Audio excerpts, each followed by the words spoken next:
Hey, Hey Josh, how are you? I'm good. Let me turn on my video. Okay. There he is. Yeah. All right. I'm going to start this off with I'd like to say humble brag, but it's going to be full on brag.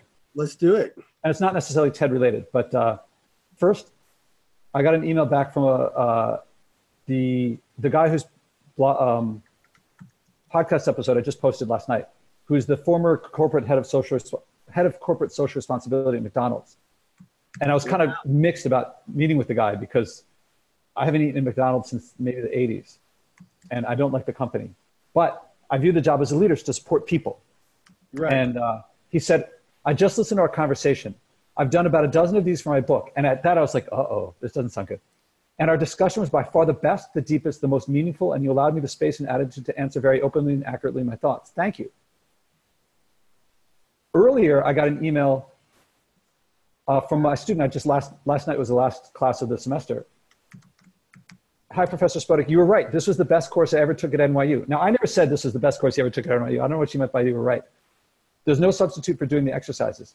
Thinking I understand the concept and actually trying to execute the concept was difficult. Only in working through the exercises was I able to be aware of what I'm currently doing. With the exercises, I now have a roadmap for how to be the kind of person I want to be. Thank you for changing my life for the better. Isn't that awesome? Super awesome. And guess whose hand I shook not an hour ago? Who? Simon Sinek. Yeah, I love Simon Sinek. Dude, he is the rockin' bomb. I've hung out with him. He was my friend. He was a guest speaker in my friend's class. And I held back from being like, be on my podcast. I just asked him for advice on how to do my talk on Saturday. And he said, make sure it's all about them. Yep. The big problem with TED and TEDx is that it makes careers. He's like, made my career, but he said it will open up a lot of things for you, but do it for them. It's all for them. Yes. Yeah. No, I mean, did you read my little article about my TED fail? Yes. And I looked up the stone tablets too. The TED commandments, right? Yeah. Man, follow those, all of them, all the way, and really don't do it for you, and it will do the best for you. Yeah. Like it cannot be for you, or it just people see right through that like they did on mine. So embarrassing. Guys, still makes me want to puke. I have my share of pukeable moments as well. Yeah. There's a bit of I want them to experience this technique and to practice it with others, because I believe that experiencing it will make them want to do it more, and that'll engage them. So there's the I want them to. It's like there's a tension there of like I want them to get that experience, and that is something of my wanting. And I mean, I can rephrase it about when you guys experience this, you're gonna love it. Well, I mean, and I don't think there's anything wrong with owning, so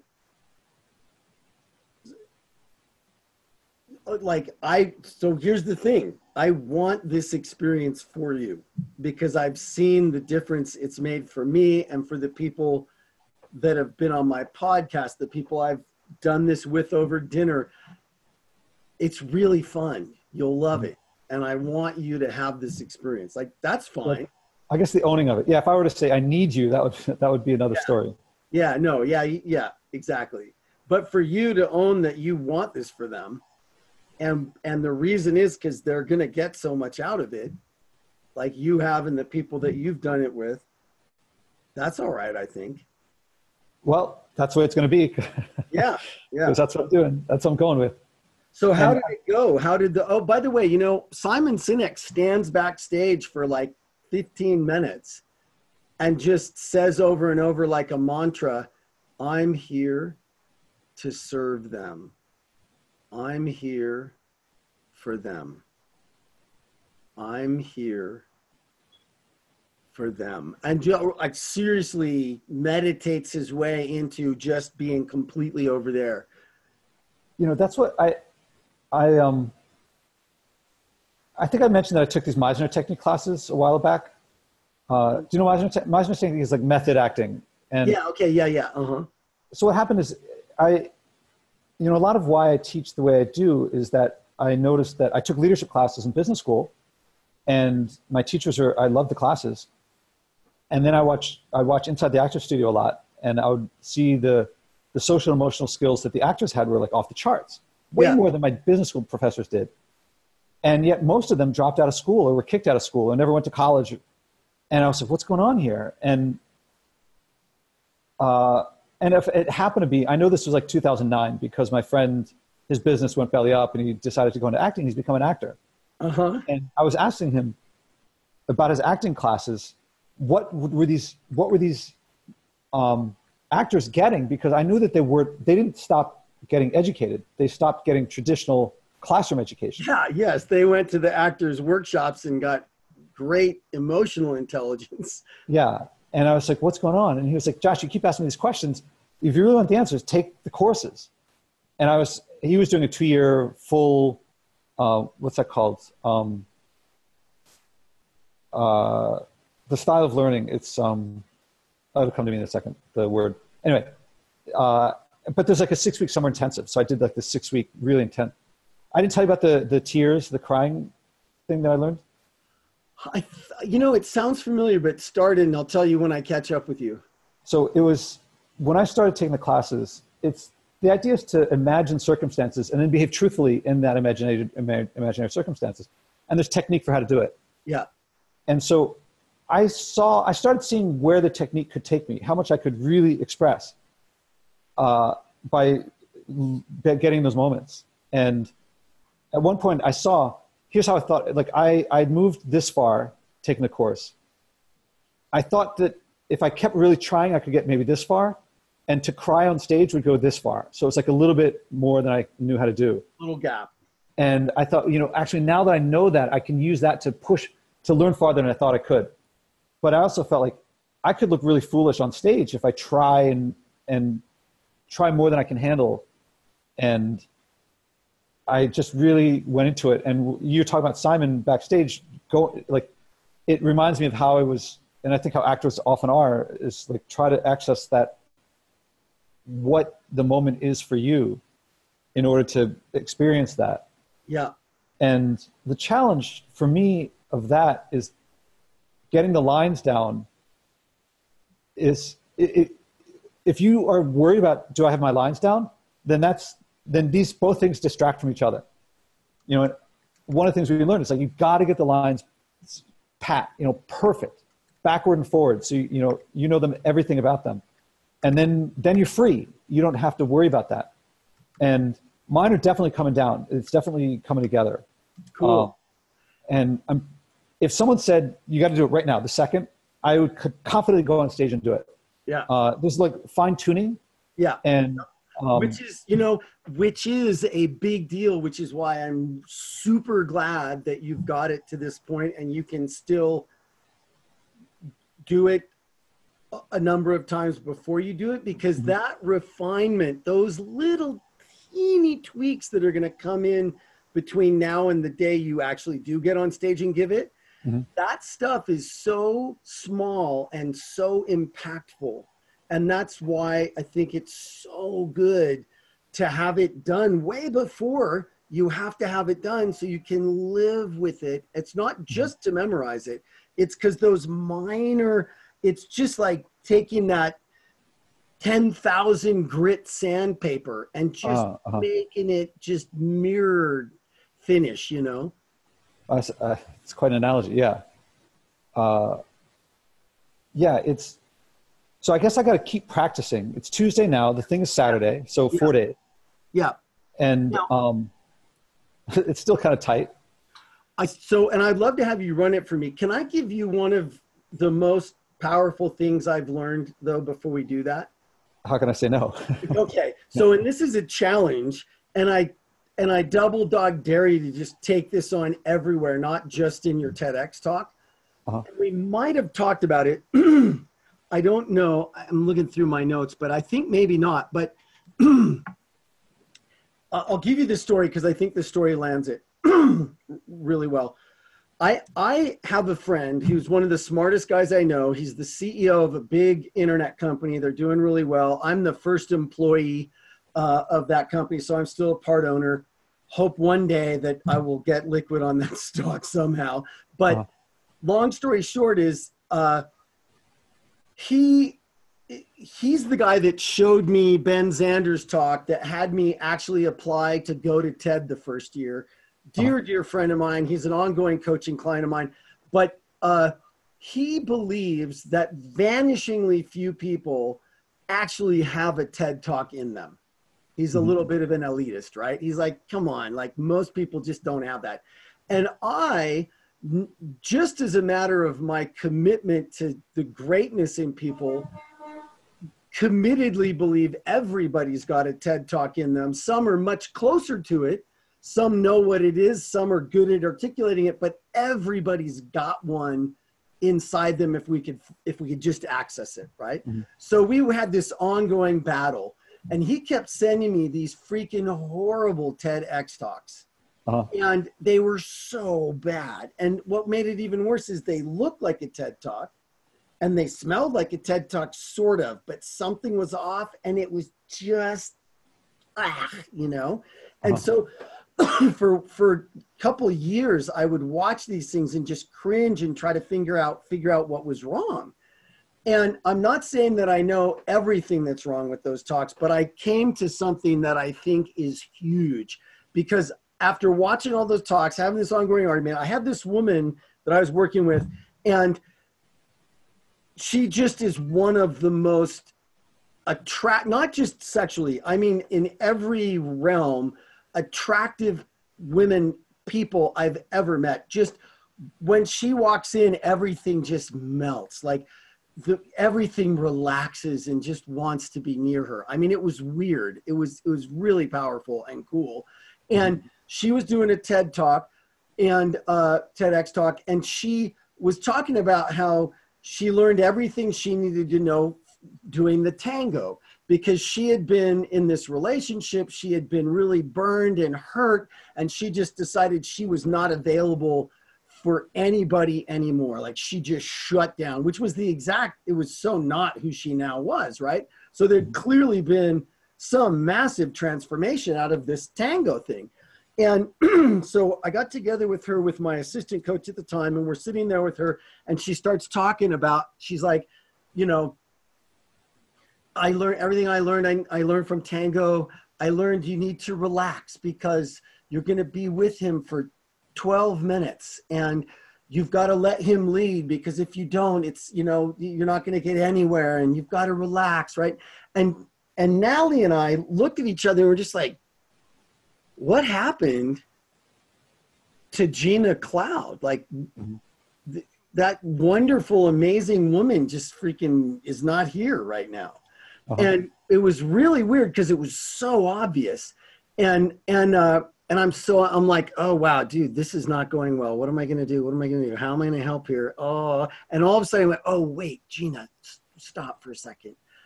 Would you mind rolling it back? Do exactly what you did, but instead of saying, I learned you need to, say, I learned I need to.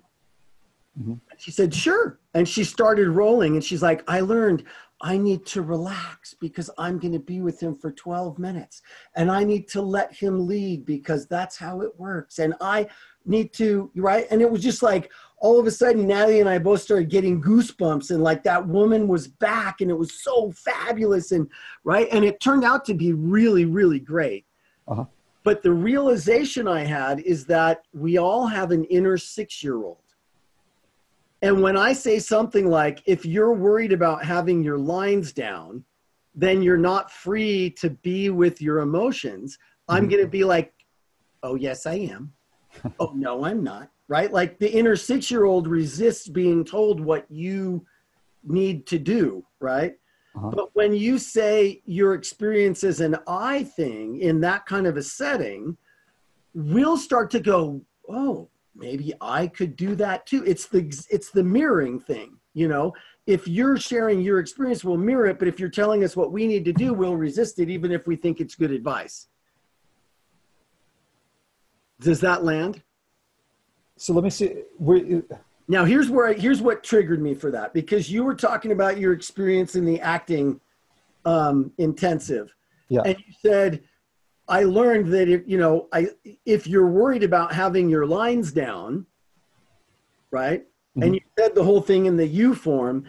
Now, that's fine, right? But more powerful, in that 6-week acting intensive, I learned, like, if I was worried about having my lines down, I couldn't be fully present emotionally, and I couldn't get the lid off of where I was because I was so focused on trying to remember my lines. But when I remembered my lines, when I really had them down, I was free.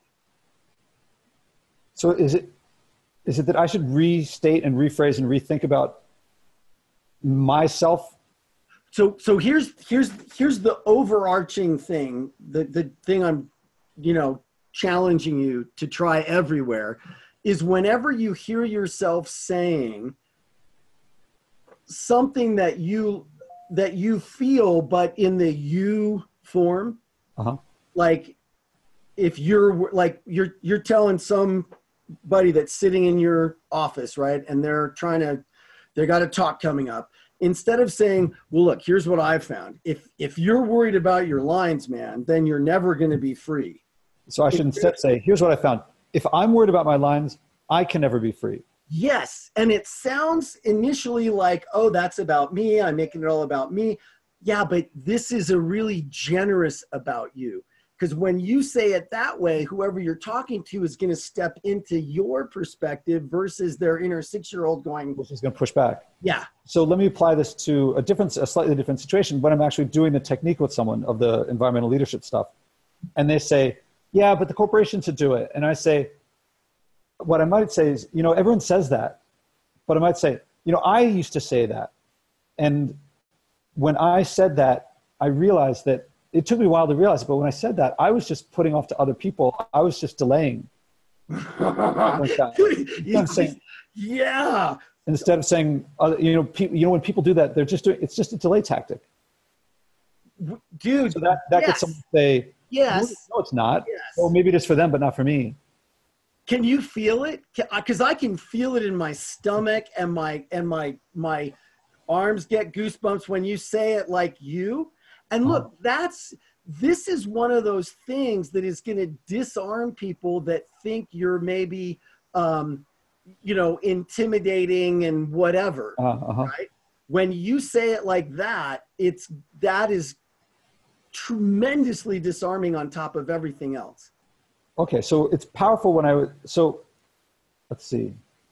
I didn't think to apply it like that, but yes, I think that's super. Just having heard you say those two different versions, for me, the I version is way more powerful and way more connected and personal too. Let me just say it again. So I used to say, when people say government should do this, corporations should do that, anyone but themselves, it's just a delay tactic. They might not realize it, but that's what it is. Yeah. Okay. When I said it's governments and corporations, they should do it, not me, I was just delaying. I didn't think I was, but I was. Yeah, but then one day I realized that's just me delaying. I think that will cause a quantum shift in the perception of your humanity and your support and your openness. Like, I think that will be a quantum leap. So something I've been playing with the opening line of the talk is, this is what it was up until this morning. We all want clean air, clean water, clean land. But if you look at the numbers, we're moving in the opposite direction. Now, if one person says one thing and does another, that twists you up inside. But a lot of people say this is the defining issue of our time, of our species. And one of the things I've learned is that we often think of carbon dioxide, looking at just global warming, that we think of carbon, but it could apply to forestry or to plastic in the ocean or anything, that we think of carbon dioxide as causing global warming. But carbon dioxide is just a molecule. I can go on, but yeah. What I'm playing with is, and this is coming from, all the stuff is coming from carbon. Everyone, by the way, everyone I talk to says, at some point they say, that should be at the beginning. So every part of the talk at some point should be the beginning. Well, so good you have so many good things in the talk, right? Yeah. And Everybody wants clean air, clean land, clean water. This is an emotional issue. I've certainly felt strong emotions about it. Guilt and shame, excitement at different times. But if you look at the numbers on anything, carbon dioxide, methane, mercury, we're moving the opposite direction. This is really difficult to deal with. And you know, one of the things I've realized is that if you look at carbon dioxide, say just picking global warming as one of the issues. Okay, so that little bit of between everybody wants clean air, clean land, clean water. It's an emotional issue. I've struggled with it. I felt guilt and shame.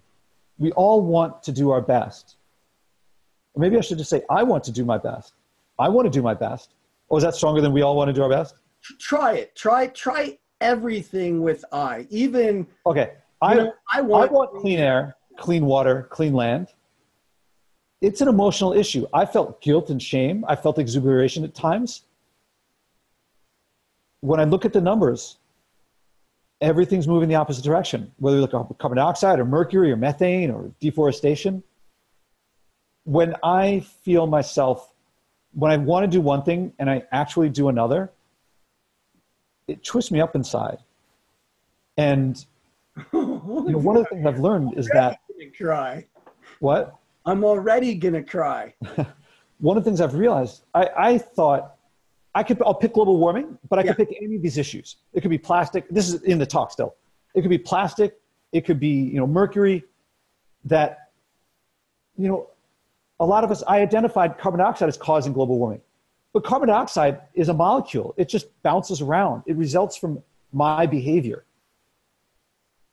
If we were to take out all the carbon dioxide to pre-industrial levels, but I kept my behavior, then we would be back to where we are now pretty quickly. I mean, there's exponential growth. If we want to change our effects, if I want to change my effect on the environment, I have to change my behavior. I have to look inside myself and see what's causing it, because what's causing it, among other things, mainly it's the beliefs. I sometimes believe if I do this, but if I act but no one else does, then what I do doesn't matter.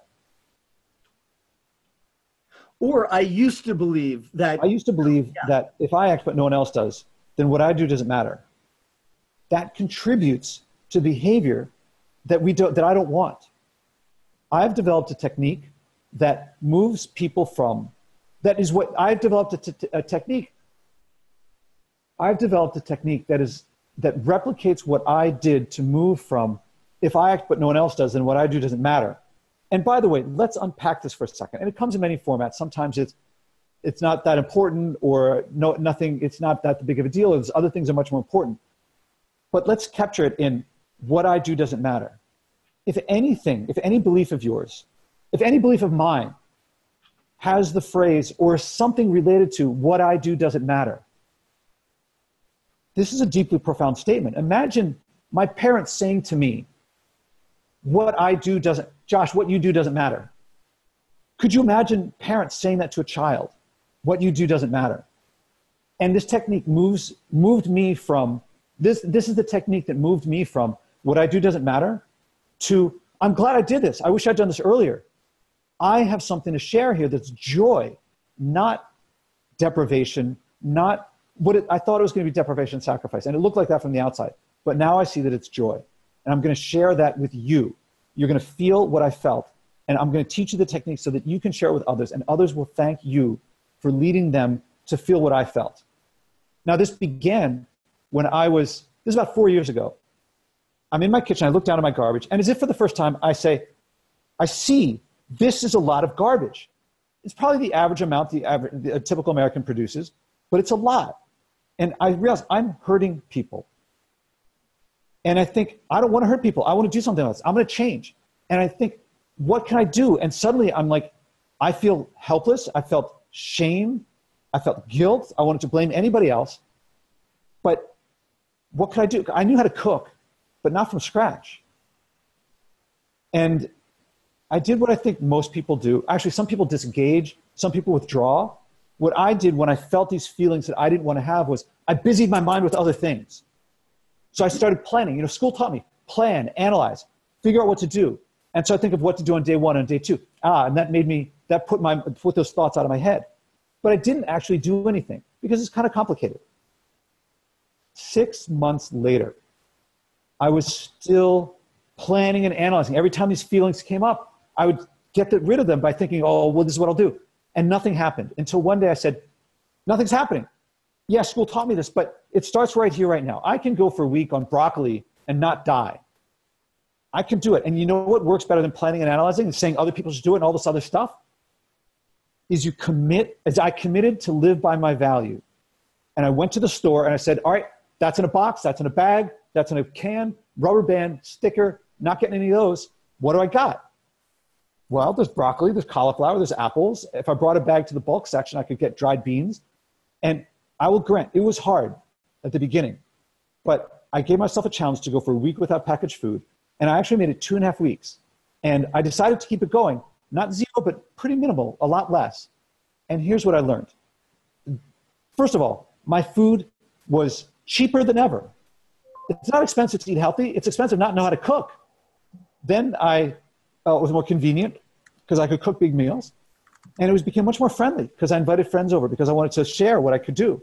But most of all, it was delicious. And that became what happened was that when I think of acting on my environmental values, in my heart, in my soul, I feel delicious. When I do those changes, I anticipate delicious. And yes, it was challenging at the beginning, but I found what mattered to me. And it became not extrinsic about the glaciers melting, but intrinsic to my delicious. Now, I spent the next several years figuring out, and you can hear on the Leadership in the Environment podcast, I do this with guests, and you can hear the evolution of this technique into what it's become.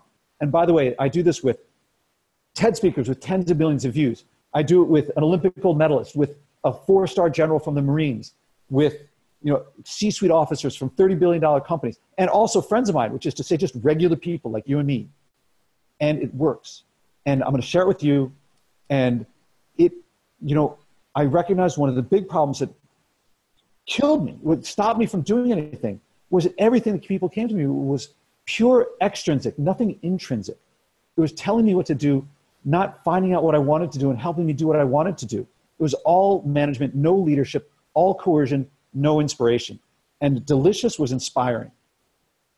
And so here it is. It's a 4-step process. The first 2 steps are the big leadership steps. The second 2 steps are more management. That's what gets things done. Step 1.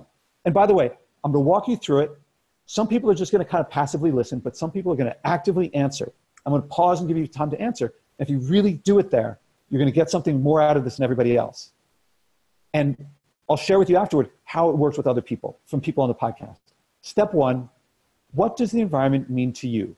I'm going to pause for a second. Think of what the environment means to you. And you say it if you can, but if you don't want to say it so your neighbor doesn't hear, just think it as loud as you can. What does the environment mean to you?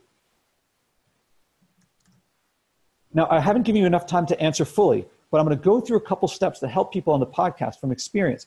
And I'm going to give you another pause, and so I'm going to help you refine your answer.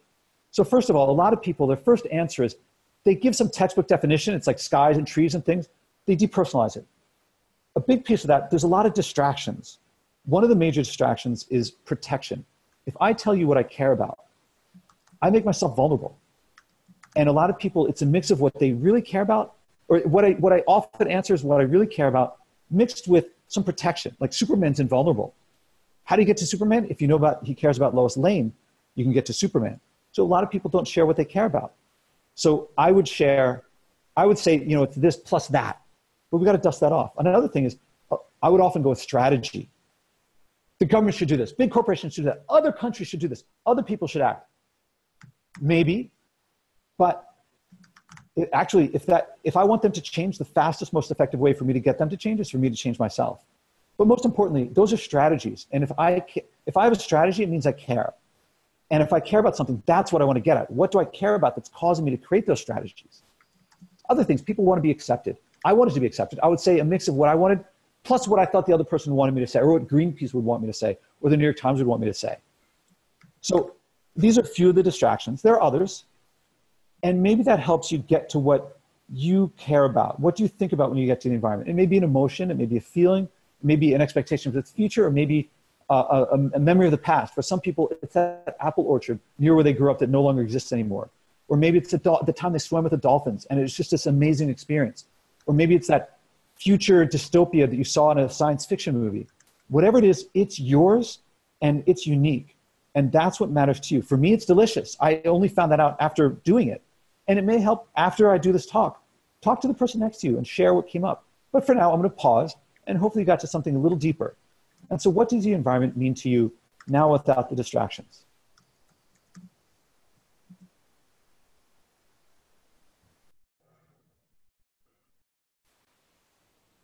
We're going to get disconnected in a second.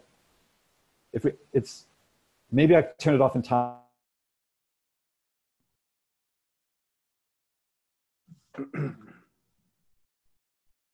Go from where we left off? Yep. So, so I'm going to pause a second time to let you... Just as a matter of style, I might say at the break, talk to the person next to you instead of after this talk. Okay. Yeah. Because it keeps it more like a conversation, right? I got to say a little joke here. A friend was, at one point I said, when you're clapping at the end of this to talk to the person next to you, Yeah. you're going to clap. So I wanted to change it to, at the end of my talk, when you stand up and start clapping. Yeah, during the standing ovation, you're going to give me. And I made a mental note that in some future TED Talk, I will, when I'm like, on my third one, when this is like, however well I rock this one, it still will be my worst one because I will learn and keep growing. With each subsequent one. So at some point, I'll be able to like just play the audience like a fiddle and say, and I'll say, and now's the time when you get up and cheer. Yeah. Yep.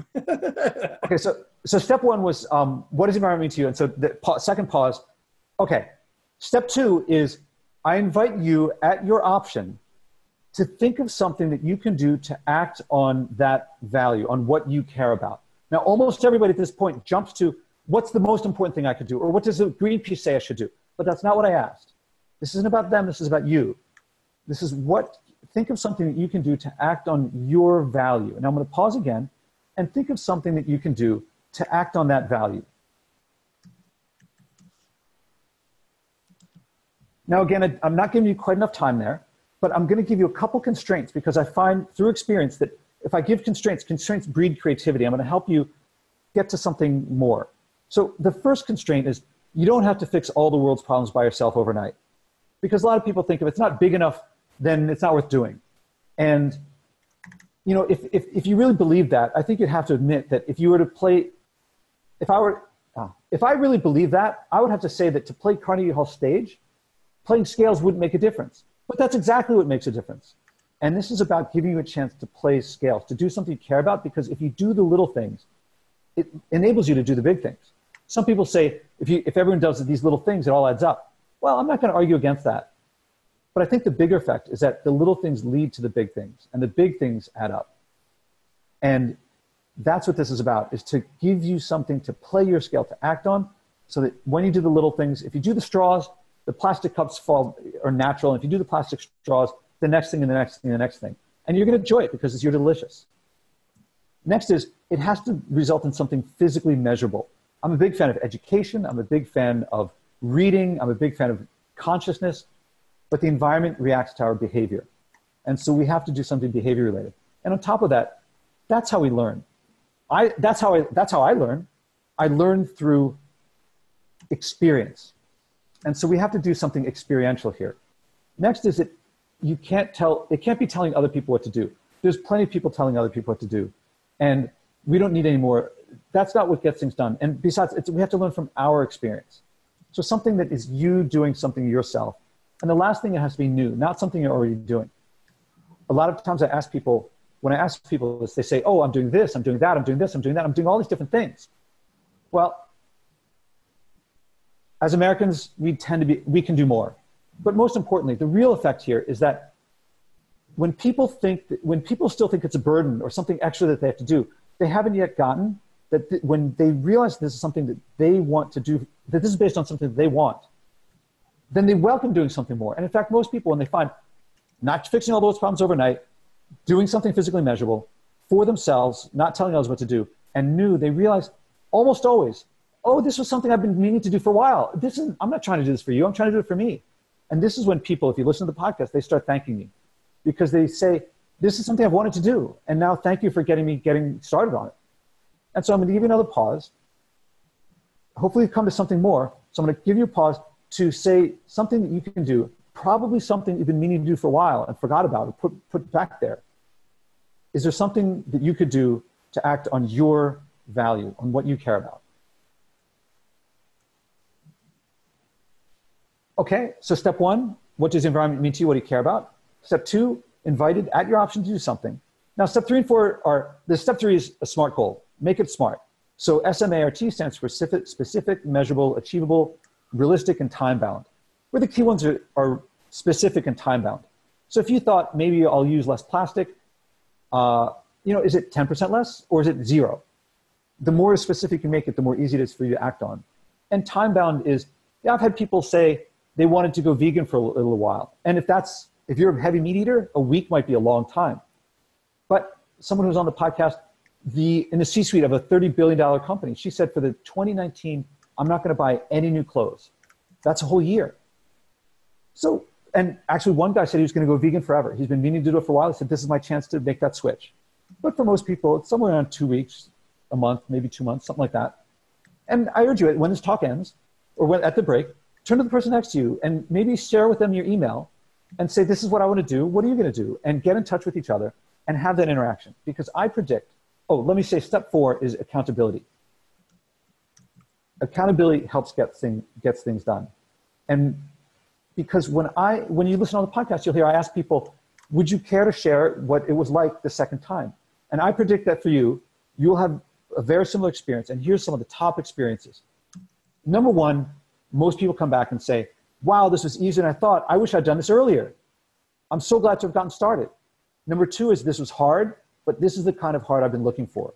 And people love to act on their values. And they thank me for that. And another thing is that a lot of times people think from before, what's my wife going to say, or my husband, or my kids, or my boss? And other people feel like a problem, like a hurdle. After they do it, they find ways to make the other person part of the process. And almost always there's a community building aspect that comes from environmental action. People want to act on their environmental values. Most people don't want to swim upstream. And when they see you doing it, it feels like they're swimming downstream. You will lead people in this. You're going to lead yourself and lead others. And people are going to be attracted to you. People are going to like working with you. And as a side effect, you're going to get promotions and job offers and things are going to happen to you that you didn't even try to do. Because this technique, I didn't make this technique up. I just happened to apply it in an area that people haven't been doing before. I'm going to give you an example. One guy, a millionaire. This guy, he's a podcaster, really big podcaster. And on his page, it says how much he makes every month. Always a 6-digit number. Lives by the beach. I don't think anybody, if asked who's the top person to act on the environment, would pick him. And in fact, when I asked him, what does environment mean to you? He said, not much. About 5 minutes later, after conversation, basically the structure, and you can hear it online, that I just told you about, he voluntarily and enthusiastically said, for the year 2018, I'm going to go to the beach with a bag and once a month, pick up all the trash that I can find. He could pay people to do this for him. If what he was doing it for was just garbage, he could pay someone to do it for him. He wants to do it for his delicious. And you have to find out what it is for him.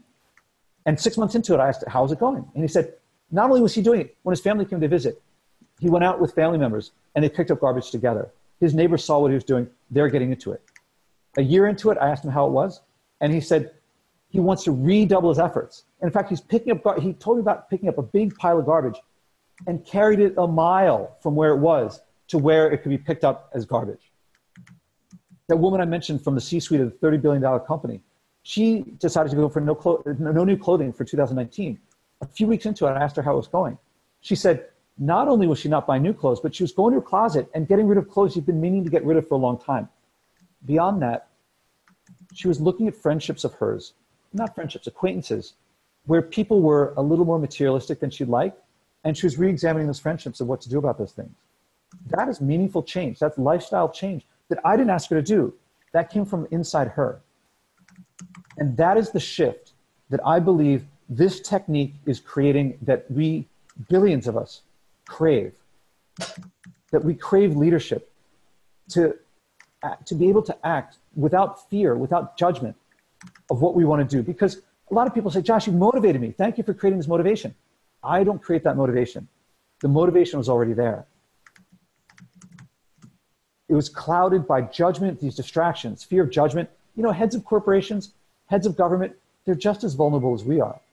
And if I say to you, this is why you should act, no matter how intrinsic it is to me, no matter how much I care about it, if we all have different values, then what's intrinsic to me is extrinsic to you. And the more that I show that I care about it, the more I imply to you, I'm going to evaluate you based on my criteria, which you can never live up to. Whereas if I lead you, the opposite of judgment is support. And when I support people and show that they're not going to be judged, then they can dust off and they can surface what they want to act on, and they act on what they want to for themselves. To me, a big part of leadership is helping people do what they already wanted to do, but couldn't figure out how. And so I hope that I've done that with you. I hope that you have felt something in that, of this process. And if you do it with yourself, you will surface, you're delicious. And you will do these things, not out of deprivation, sacrifice, but because you want to. And if you get this technique down, and you watch the video over and over, and you practice it, and you make it yours, you will enable others to feel supported, to share their delicious, their unique, intrinsic motivation. And they will feel inspired. And they will thank you for bringing them their delicious, which they will act on. And this, I believe, is the change that we're looking for, to go from do it because I tell you, from extrinsic to intrinsic, from coercion, from management to leadership, from coercion to inspiring. Inspire yourself, find your delicious. When you got that down, inspire everyone, inspire others, inspire us. Something like that. Yay. I'm just going to let Flash out the door. Sure, yeah. So what did you think of that like, change in the I, you know, in the you to I? Yeah, it's personal, the way that I hadn't thought of. And it certainly resonates with a bunch of things that I've noticed before, of when I give talks and people ask questions, and it goes to Q&A. I don't do it as much as I ought to, but when people ask questions, they often ask a general question because they want it to be applicable to everyone. And when I'm on the ball, I say, what's your question? You think that by making general applies to everyone, but actually it makes people connect with it more when you ask about your specific problem. Yeah, that's really good. Yep. Same basic principle, I think. And yeah, and so it's kind of interesting to do it on the fly. Did it work in every case? Because when the things about when people talk to me and say, the government should do this, or corporations should do that, everyone should do that. So when I switch, I used to say government should do that. Yeah, actually, that's pretty powerful. It's really powerful when you say, I used to say, right? Yeah, like, I used to say, government should do this. Everyone else should do it. It becomes if I want the most important, sorry? It becomes a mea culpa, which is tremendously disarming. Yeah. It doesn't, because, and it's not you shoving down my inner 6-year-old, it's you going, wow, I used to say this. And I love the story of you looking at the garbage and like it's a month and you hadn't done anything, and, avoiding and like planning and just, but not actually doing anything. Yeah. It's simplified a lot. Yeah. I think it's really good. So putting that in a lot of different places. Yeah. So it becomes a much more personal thing. Yeah. Yep, I'm going with it. Yeah. I mean, and then, you bring us into it where it's needed, and we go along with you on the ride much more willingly and deeply because we're in there with you versus you telling us about it and that we, you. I really like it. I really, really like that. Okay. Done. Cool. Yeah. So that was, you can see that I've been, my conversations are consistently just dropping into the talk. Yeah. And when I'm walking to school or whatever, I'm just walking down the street. People might be staring, whatever. I'm just practicing. Yeah, good. That's really good. I love it. That's totally the way to do it. And I mean, that's good because there's other stuff going on. There's distractions. You're walking along. You're conscious of people thinking maybe you're a little weird. Like, really good, because that's good practice to get it really in there. yeah, to me, rehearsal is freedom, is what creates freedom. It does. I totally agree that. I think that's absolutely true. And it's getting down, I guess there's still a point where I keep losing it. After I say it tears you up inside, but many people consider it the issue of our time, of our species. And then right there's a pause. I'm like, I keep forgetting. And then I go to the carbon dioxide thing. And where does it go to from that? It goes like, it is the issue for our species. Some people consider it the issue of our species. I don't want to say everyone does. Yeah. And then, I used to think that carbon dioxide, I'll take global warming as one example, but it could be mercury in the ocean, in the groundwater. So maybe we go like this, because for me mentally, what might work better is, some people consider it the issue for our species. And it's actually a lot of issues. Mercury, global warming, deforestation, right? Like, let's use global warming as an example. Okay. So you go from issue for our species to naming some of the broader issues to picking one. So there's a logical funnel down. And do I start? Okay. I was starting with everybody wants clean air, clean water, clean. And do I go with I want clean air, clean water? I think what you could say to like, I might cut the middle on that one and say, I want clean air. I want clean water. I want clean land. I think everybody does. Okay. Right? I want clean air, clean water, clean land.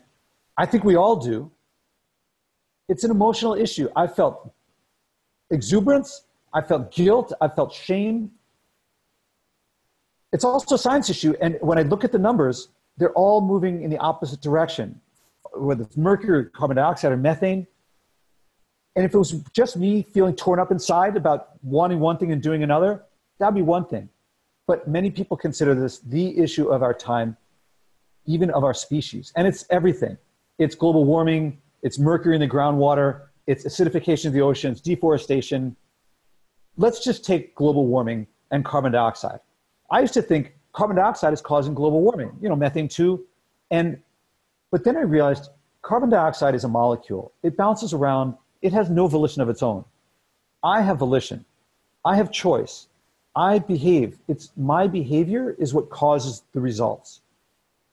And when I realized that my behavior is what causes these things, then I realized the solution is in my behavior. My behavior results from, among other things, my beliefs. And a belief like, if I act but no one else does, and I used to believe this, then what I do doesn't matter. That leads to behavior continuing doing what I was doing. I'm going to share with you with a technique that I developed that is what led me from, if I act but no one else does, then what I do doesn't matter. And that comes in many forms, that belief, oh, it's not that important. Other things are more important. But it's very important to me, and I wasn't doing it. And I put to you that I put to myself that if any part of my belief includes what I do doesn't matter. Could I imagine my parents saying to me, what you do doesn't matter? I put to myself that if any part of me feels what I do doesn't matter, I want to change that. And this technique moved me from what I do doesn't matter to, I'm glad I did this. I wish I'd done this earlier. I want to share this experience, the joy that I've experienced. Not the hardship, not the deprivation, not the sacrifice, not the obligation, but the joy with others. And I'm going to walk you through this process. And I hope to get a twofold outcome. One is for you to experience what it's like to go through this transformation yourself. And the other is to learn the technique so that you can share it with others. Because I believe that this shift from extrinsic to intrinsic, from management to leadership, from, it's about glaciers, so it's about your passion, from coercion to inspiration is what is missing and I believe this is the shift that will get us to where we want to be. And let me start from the beginning. About 4 years ago, I was in my apartment. I just looked down as if for the first time I saw my trash, and I saw it was a lot. Probably average for an American, but it was a lot. And I'm hurting people with this. Someone's got to deal with it. It's not going away.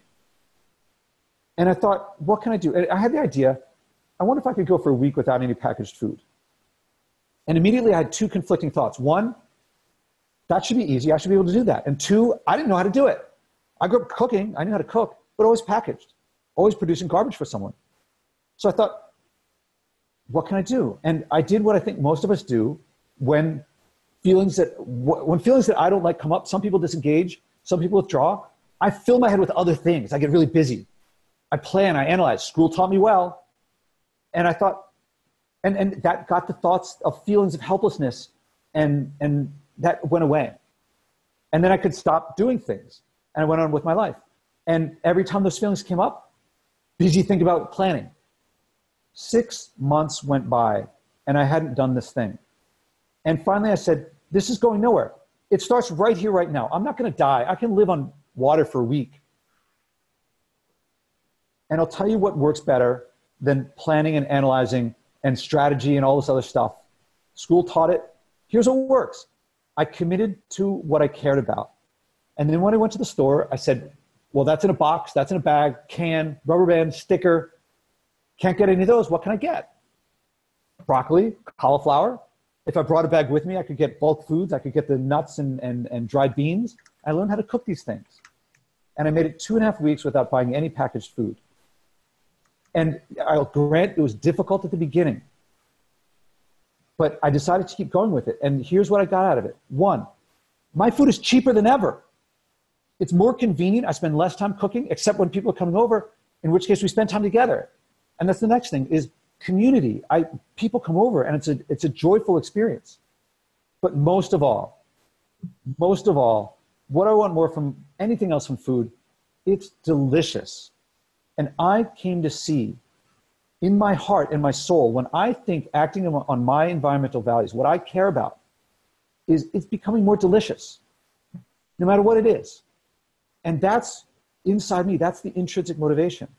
And it took me years, but I developed how to work that technique with others. And you can hear me developing it on the Leadership in the Environment podcast. I'm going to do it with you, but just so you know, I do it with Olympic gold medalists, with C-suite people from $30 billion companies. Yeah. Sorry, don't mean to interrupt. I just have a call in 1 minute, and I want to give you two more things to think about. Okay. Until I talk to you next. Number one is, I'm going to send you the recording as soon as it finishes processing. I want you to notice something and I want to be really careful what we do with this, because I want to just touch it a little bit because it's you and it's a style and I like it. And if we touch it just a little bit, it'll make it more workable, I think. So here's what it is. There are times when you'll say, da-da-da-da. Like you'll be going along normal kind of talking and then da-da-da. And and I want you to listen to a little bit of the recording, catch where you do that, because I think if you slow it down just a teeny tiny bit, people will understand what you say much better, but it won't lose the passion and the fun and the speed up of it. Like I think the speed up is fine. It just sometimes you go so fast that if I'm not from Manhattan, I can't keep up. Okay. Now, the other thing is, you just said it in this time. You probably said it before, but it really hit me this time. As you talked about what you did in that moment to go from planning and blah, blah, blah, you said, I committed to what I cared about. Yeah. And now, is that a leadership technique that you've learned and worked on from someplace else that you brought here and whatever? It's really that acting leads to growth and understanding and awareness more than awareness does. It was the acting. If you don't act on it. So what I would like, I love the sentence, and I just don't want it to glide by people. I committed to what I cared about. Maybe I should say to act on what I care about. what were you going to say? Yeah. And well, yeah. And you know, and in that moment, I gave up planning. I gave up strategizing. I even gave up understanding. I just acted on what I cared about. Uh-huh. Right. And like slow it down and put it out there, because that's kind of one of the fundamental points, right? It's like to just finally act, and not on something somebody else told you to do or you think you should do or any of that stuff, but to act on something you actually care about. Okay. You know, like to unpack that and just make sure it doesn't slide by people. I think that's mostly what I'm trying to say. Yes. Okay. All right. I know you have to go to your next thing. Can we schedule our next? Yeah. Let's see. When do you think would be good? Like, cause I mean, like you're doing this when again? Saturday. So, you know, maybe we do a couple more run throughs before then, just cause it's nice for you to have a committed listener, right? Yes. So, let's see. Do you want to do tomorrow, Thursday? So tomorrow, Thursday or Friday? Like, let's pick two of the three. Yeah. Friday's busy. So Okay. tomorrow and Thursday work. Okay. So, let's see. I've got 9:30, 10, 11, 11:30, 12:30, 1:30. So let's see. What about tomorrow at like, do you want to do tomorrow at 8:30? Or actually, no, I'm sorry. Like that might be, I have a friend coming over tonight. I should be okay to do that. I just might be I might be in my bathrobe. Does that work? That's fine with me. 8:30. Oh, 8:30 my time, which is 10:30 your time. Does that work? Oh yeah, yeah. And are you going to send me an invitation? Yes, I will. So 8:30 to 9:30. Josh. So that works for Wednesday, but not Thursday. Okay. So I'm sending you this April 3rd, 8:30 to 9:30 Zoom. And then on Thursday, let's see, 9, 10, 10:30, 11.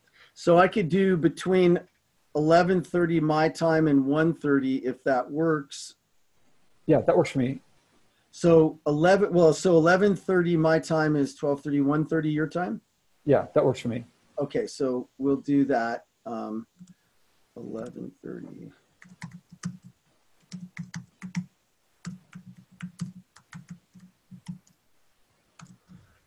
So we're gonna do